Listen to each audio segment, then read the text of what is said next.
Hi guys మన subscribers అందరికీ అలాగే వీడియో చూస్తున్న వాళ్ళందరికీ కూడా హ్యాపీ భోగి. ఇక్కడ వచ్చేసి మేమైతే భోగి మంటలు అయితే వేసుకుంటున్నాం అనమాట. ఇక్కడ భోగి మంట వేసుకొని అత్తయ్య వాళ్ళ ఇంటి దగ్గర నుంచి అమ్మ వాళ్ళ ఇంటి దగ్గరికి అయితే వెళ్తున్నాము. నేను ట్యూస్డే కదా, సో అందుకనేసి వెళ్ళలేదనమాట. ఇంక ఇవాళ మార్నింగే లేచి అయితే వెళ్తున్నాను అనమాట. 5 o'clock అయింది. అప్పటికే చూడండి అందరూ అయితే మంటలు అయితే వేసేస్తున్నారు అనమాట. చాలా మంది అయిపోయింది కూడా భోగి మంట వేసేయడము. సో ఇక్కడ ఇంక అందరు ఇక్కడే గ్యాదర్ అయ్యేసి ఒకటే చోట వేసుకుంటారనమాట. అందరి ఇళ్ళ దగ్గర కూడా వేసుకుంటూ ఉంటారు. వాళ్ళ ఇంటి దగ్గర అయిపోయిన తర్వాత పక్కన ఇంటి దగ్గరికి అయితే వెళ్తారనమాట. ఇక్కడ వచ్చేసి మా ఇద్దరు చెల్లెళ్ళు అయితే వేసారంట. ఈ ముగ్గు చాలా బాగా వేశారు. చాలా చిన్న ఏజ్ వాళ్ళది. వాళ్ళ ఏజ్కి ఇంత మంచి ముగ్గు వేశారంటే గ్రేట్ అనుకోవచ్చు. చాలా బాగా వచ్చిందనమాట ముగ్గు కూడా.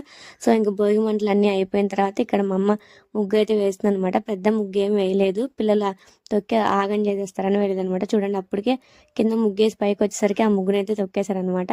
సో ఇక్కడ వచ్చేసి మా చెట్టుకు చూడండి అన్ని పూలు పూసినాయి. ఆ పూలన్నీ కోసి నేను మళ్ళీ నెక్స్ట్ ఒక వీడియో అప్లోడ్ చేస్తాను. చూడండి చాలా పూలు అయితే వచ్చాయి. చెట్టు మీద కనిపించట్లేదు కానీ చాలా పూలు వచ్చాయి అనమాట. సో అమ్మ ముగ్గు అయితే వేసేసింది. అందులో పూలు వేసడం అంటే చామంతి పూలు, అలాగే బంతి పూలు, వాటి రెక్కలు తుంచి దాంట్లో ముగ్గులు అయితే వేయడానికి వెళ్ళాను అనమాట. ఇంకా ముగ్గు అయితే వేసేసింది. అది కాక నడిచే దారి కదా, పెద్దగా ముగ్గు వేసినా కూడా ఉండదులే అనేసి వేయలేదనమాట. సో చిన్న ముగ్గు వేసింది. ఆ ముగ్గు వేయడం పూర్తిగా కంప్లీట్ కాకముందు మా పాప తొక్కేసింది అనమాట. సో ఇంకా అలానే ఉంచలే అనేసి ఉంచేసింది. ఇంకా పువ్వులు అయితే వేసేది అయితే నేను వచ్చాను అనమాట. సో నెక్స్ట్ ఇంకొక వీడియో అయితే వస్తాను. అంతే ఈ వీడియో. బాయ్ గైస్, అందరికీ హ్యాపీ భోగి.